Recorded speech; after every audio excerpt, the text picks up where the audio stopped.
اللهم صل على محمد وعلى آل محمد كما صليت على إبراهيم وعلى آل إبراهيم إنك حميد مجيد. أما بعد، أن عائشة رضي الله تعالى عنها أخبرتها أن رسول الله صلى الله عليه وسلم كان عندها وإنها سمعت صوت رجل يستحزن في بيت حفصة، فقالت عائشة فقلت يا رسول الله هذا رجل يستحزن في بيتك إلى آخره أو قال من صلى الله عليه وسلم. அன்றைக்கு சகோதரர்களை பெரியவர்களோட இன்று நாம் பார்க்க இருக்கக்கூடிய பாடங்கள் பால்குடி சட்டம். இதை பற்றி தான் பார்க்க இருக்கின்றோம். இது சஹீஹ் முஸ்லிமில் 17வது அத்தியாயமாக இடம்பெற்றிருக்கின்றது. ஒவ்வொரு உயிரினத்திற்கும் பாலூட்டுதல் என்பது அவசியமாக ஒன்றாக அல்லாஹ் தஆலா படைத்து வைத்திருக்கின்றான். அந்த பாலூட்டிகளுக்கு அமுதூட்டுவது அது முக்கியமாக மனிதர்களுக்கு தாய் பாலூட்டுவது அமுதூட்டுவது என்பது அவசியமான ஒன்றாக இருக்கின்றது.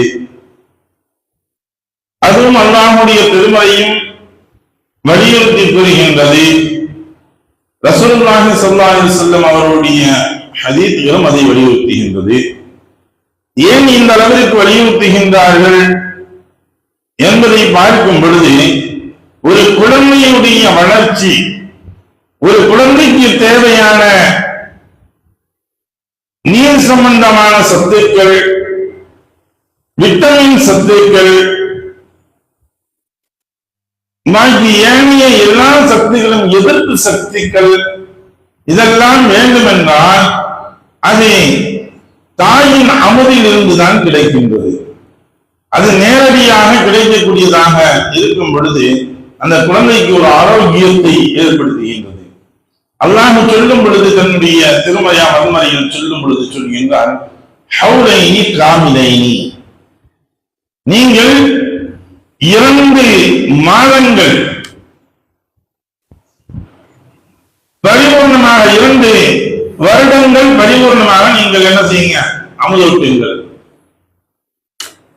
2 ஆண்டுகள் அந்த குழந்தைக்கு தாய்ப்பால் என்பது ஊட்டப்பட வேண்டும். அப்படி 2 ஆண்டு காலங்கள் நாம் அமுது கொடுப்பதற்கு முடியவில்லை என்றால் அதற்குத்தான் இஸ்லாம் யாருக்கு அமுது சுரப்புகள் அதிகமாக இருக்கின்றதோ அவர்களிடம் தன்னுடைய குழந்தைகளை கொடுத்து அமுதூட்டலாம். செவிலி தாயர் என்று சொல்வார்கள் தமிழில். இதை வைத்துக் கொள்ளலாம் என்பதும் இஸ்லாம் அதை அனுமதிக்கின்றது. ஏனென்றால் தாய்மார்களுக்கு சிலருக்கு அவர்களுடைய ஒரு பலகீனத்தின் காரணமாக அமுது சுரப்பு என்பது குறைந்துவிடும். இதன் காரணமாக செவிலி தாய்களை வைத்து அமுதூட்டலாம் என்பதையும் இஸ்லாம் அனுமதிக்கின்றது. இன்னைக்கு எந்த அளவுக்கு வந்துச்சு அப்படின்னா, விஞ்ஞான ரீதியாக பார்க்கும் பொழுது எப்படி பிளட் இரத்தத்தை சேமிப்பதற்காக வேண்டி வங்கிகள் இருக்கின்றதோ அதே போன்று தாய்ப்பாலை சேமிக்கக்கூடிய வங்கிகள் இருக்கின்றது. தாய்ப்பாலை ஸ்டோரேஜ் பண்ணி வைக்கிறதுக்காக வேண்டி அதற்கும் இன்று பல்வேறு இடங்களில் செய்து கொண்டிருக்கின்றார்கள். வீணாவதற்கு கூடாது என்பதற்காக வேண்டி. அதுதான் ரசூலுல்லாஹி ஸல்லல்லாஹு அலைஹி வஸல்லம் இந்த ஹதீஸுகளில் நாம் பார்க்கும் பொழுது சொல்லி காட்டக்கூடியது. ஆயிஷா சித்திகா ரலியல்லாஹு தஆலா அன்ஹா அவங்க சொல்றாங்க, என இது ஒரு சட்டத்தையும் சொல்கின்றார்கள். எப்பொழுது ஒரு தாய் செவிலி தாயாக மாறுகின்றாரோ, செவிலி தாயாக பாலூட்டக்கூடிய தாயாக மாறுகின்றாரோ, அப்பொழுது அந்த தாயும் அவர்களுக்கு தாயை போன்றுதான். இவர்கள் 10 மாதங்கள் ஈன்றெடுத்து பெற்றார்கள் என்றால் இவர்கள் 2 ஆண்டுகள் தன்னுடைய மடிகளில் வைத்து சுமந்தார்கள் என்பதுதான். அதனால் அவர்களும் தாயாகத்தான் மாறுகின்றார்கள். தாயைக்குரிய அத்தனை அந்தஸ்துகளும் இவர்களுக்கும் உண்டு. இது திருமண உறவுகளில் பார்க்கக்கூடிய சமயங்களில் தாயை மணப்பது ஹராம். தாயுடைய சகோதரர்கள் சகோதரிகளையோ சகோதரர்களையோ மணப்பது, திருமணம் செய்வது ஹராம். நல்ல தாய்க்கு பிறந்த குழந்தைகளை மணப்பது ஹராம். இது போன்று எதெல்லாம் திருமணம் முடிப்பது அவருக்கு ஹராமோ அதே போன்று செவிலியர்களாக இருக்கக்கூடிய இந்த செவிலி தாய்களுக்கும் அவர்களை மணப்பதும் அவருடைய சகோதரரையும் சகோதரிகளையும் திருமணம் முடிப்பது, அவர்களுடன் அருந்தப்பட்ட பாலருந்தப்பட்ட குழந்தைகளை மணப்பதும், அவர்களுடைய சகோதர சகோதரிகளை மணப்பதும், அவர்களுடைய குழந்தைகளை திருமணம் முடிப்பதும் இதெல்லாம் ஹராமாக இருக்குது. எப்படி தன்னுடைய சகோதரத்தில் இவர்கள் கோசா முறைகள் இல்லாமல் இவர்கள் இருக்கலாமோ, அந்த பர்தா முறைகள் இல்லாமல் இருக்கலாமோ, அதே ஒன்று இவர்களிடத்தில் இருந்து கொள்ளலாம். ஆனால் ஒன்று சொத்துக்களில் உரிமை கூற முடியாது.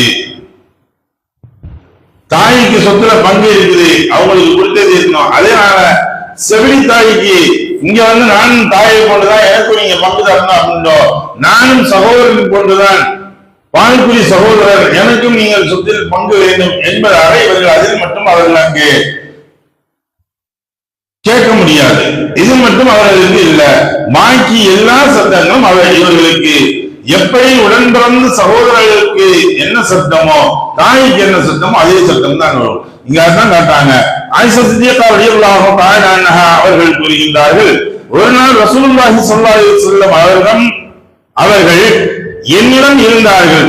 அப்பொழுது நான் ஹஃப்ஸா ரலியல்லாஹு தஆலா அன்ஹா அவர்களது வீட்டில் யாரோ ஒரு மனிதர் உள்ளே செல்ல அனுமதி கேட்கும் போது கேட்கும் குரல் கேட்டேன். அப்ப தட்டி கேட்கும் போது ஒண்ணு நான் சொன்னேன், யா ரசூலல்லாஹ், இதோ உங்கள் துணைவியர் ஹப்சாவின் வீட்டுக்குள் செல்ல ஒருவர் அனுமதி கேட்கின்றார் என்பதாக ஆயிஷா சித்திகா ரலியல்லாஹு தஆலா அன்ஹா அவங்க சொல்லியிருக்காங்க. அப்ப ரசூலுல்லாஹ் எங்க இருக்காங்க? ஆயிஷா சித்திகா ரலியல்லாஹு தஆலா அன்ஹா அவங்க வீட்டுல இருக்காங்க. அவ வீட்டுல இருக்க ரசூலுல்லாஹினுடைய மனைவியர்களுடைய வீடுகள் எல்லாம் ஒன்றையும் ஒட்டி ஒட்டி இருக்கும், பக்கத்துல ஒரே தொடர்ச்சியாக.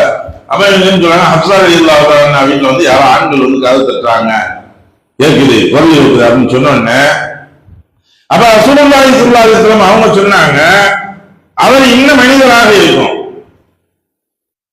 இவர்தான் கதவு தட்டுறாங்க நான் நினைக்கிறேன், அவருடைய குரல் எல்லாம் பார்க்கும்போது இந்த மனிதராக இருக்கும் அப்படின்னு சொல்றாங்க என்று. ஹப்ஸாவின் அவர் யாரும் தெரியுமா? ஹப்ஸாவுடைய பால்குடி சகோதரன் தந்தையின் சகோதரர் என்பதாக சொன்னார். அப்ப அவர்களுடைய செவிலி தாய் இருக்கின்றார்களே, செவிலி தாயுடைய சகோதரர் வந்து கதவு தட்டாரு அப்படின்னு சொன்னாங்க. இப்ப அந்த செவிலி தாயுடைய கணவர் இருக்கின்றார், அவரும் தந்தையை போன்றுதான் இவங்களுக்கு. அதனால அவருடைய சகோதர கதவுன்னா அவங்க சாத்தா சின்னத்தா வந்து கதவு தட்டாரு அப்படிங்கிறத சொன்னாங்க ரசூலுல்லாஹ். இந்த மனிதர் உயிருடன் இருந்தால் அவர் என்னை திரையின்றி சந்தித்திருக்க முடியும் தானே என்று என்னுடைய பால்குடி தந்தையின் சகோதரர் குறித்து கேட்டேன். அப்ப இதை ரசூலுல்லாஹ் நபி சொன்ன உடனே ஆயிஷா சித்திகா ரலியல்லாஹு தஆலா அன்ஹா அவங்க சொல்றாங்க, இந்த மனிதர் அதாவது என்னுடைய செவிலி தாயுடைய கணவர் அவர் இருக்காரு, அவர் உயிரோடு இருந்தாருன்னா அவர் எனக்கு தந்தை போலதானே, நான் அவர்கிட்ட எப்படி இருந்துக்கலாம், வருதா இல்லாம இருக்கலாம்ல அப்படின்னு கேட்டவொடனே ரசூலுல்லாஹி சொன்னாங்க, ஆம் முடியும். பிறப்பு எந்த உறவுகளை எல்லாம் மனம் முடிக்க தடையாக இருந்ததோ தடையாக இருந்து நெருங்கிய உறவுகளாகுமோ அந்த உறவுகளை எல்லாம் பால்குடியும் நெருங்கிய உறவுகள் ஆக்கிவிடும் என்பதாக சொன்னார். அதாவது உங்களுடைய பிறப்பின் மூலியமாக உங்களுடைய தாய் தந்தையர்கள் உங்களுடைய சகோதரர்கள் எப்படி திருமணம் முடிப்பதற்கு ஹராமாக ஆகுமோ அதே போன்றுதான் இந்த சபைத்தாயுடைய உடன் பிறந்தவர்கள் அனைவரும் உங்களுக்கு ஹராமாக ஆகிரும். நீங்கள் அவர்களை பர்தா இல்லாமல் சந்திக்கலாம் என்பதாக ரசூலுல்லாஹி ஸல்லல்லாஹு அலைஹி வஸல்லம் அவர்கள் சொன்னார்கள். இன்றும் நம்முடைய இஸ்லாமிய தாய்மார்கள் சிலர்கள் இதற்கு தயாராக இருந்து கொண்டேதான் இருக்கின்றார்கள். நம்ம பார்க்கலாம். ஆனா இன்னைக்கு அதை கேவலப்படுத்தணும் ஏளனப்படுத்தணும் சொல்லி செஞ்சுக்கிட்டு இருக்காங்க. அல்லாஹ் அவருடைய முகங்களை கருவ வைப்பார். என்ன பார்த்தோம், இந்த கேரளாவில் நிலச்சரிவு ஏற்பட்ட பொழுது எத்தனை 2-3 கிராமங்கள் அப்படி மண்ணுக்குள் புதைந்த பொழுது ஒரு இஸ்லாமிய பெண்மணி வந்து சொன்னார்கள், யாருக்கு தன் தாய் இல்லையோ அப்படியா அந்த கை குழந்தைகளுக்கு நான் அமுதூட்டுகின்றேன் என்பதாக சொல்லும் பொழுது சில கயவர்கள் காவி கயவர்கள் சொன்னா உடனடியாக நானும் 20-30 வயசுதான் இது குழந்தைதா எனக்கு அமுதூட்ட முடியுமான்னு கேட்டான். அப்ப எந்த வயதில் எப்படி இருக்க வேண்டும் என்பதை நம்முடைய மார்க்கம் எந்த அளவிற்கு எதற்காக வேண்டி சொன்னதோ இவர்கள் இன்று வேண்டால் ஏராளமாக பேசலாம். அன்று நமக்கு சொல்லப்பட்ட இந்த செய்திகள் இருக்கின்றதே குழந்தைகளுடைய ஆரோக்கியத்தை முன்னிறுத்தியதாக இருந்தது. நம்ம அர்த்தம் வழங்கும். குழந்தைகளுடைய இந்த குழந்தை பருவத்தில் எதிர்ப்பு சக்திகளை நல்ல முறையில் கொடுக்கப்பட்டால் தான் இவர்களுடைய ஆயுள் நாட்கள் முழுவதும் அந்த எதிர்ப்பு சக்திகள் என்பது இருந்து கொண்டிருக்கும்.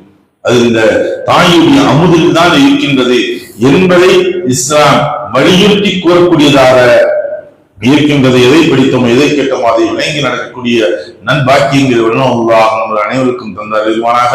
இதனுடைய தொடர்ச்சிகளை மீண்டும் இன்ஷா அல்லாஹ் ரமலான் கழிந்து தொடர்ந்து நாம் பார்ப்போமாக. வாஹ்தான் அல்ஹம்துலில்லாஹி ரப்பில் ஆலமீன். சுப்ஹானல்லாஹி வபிஹம்திஹி சுப்ஹானக்கல்லாஹும்ம وبحمدك ونشهد ان لا اله الا انت ونستغفرك ونتوب اليك. امين. سبحان ربك رب العزه عما يصفون والسلام على المرسلين والحمد لله رب العالمين.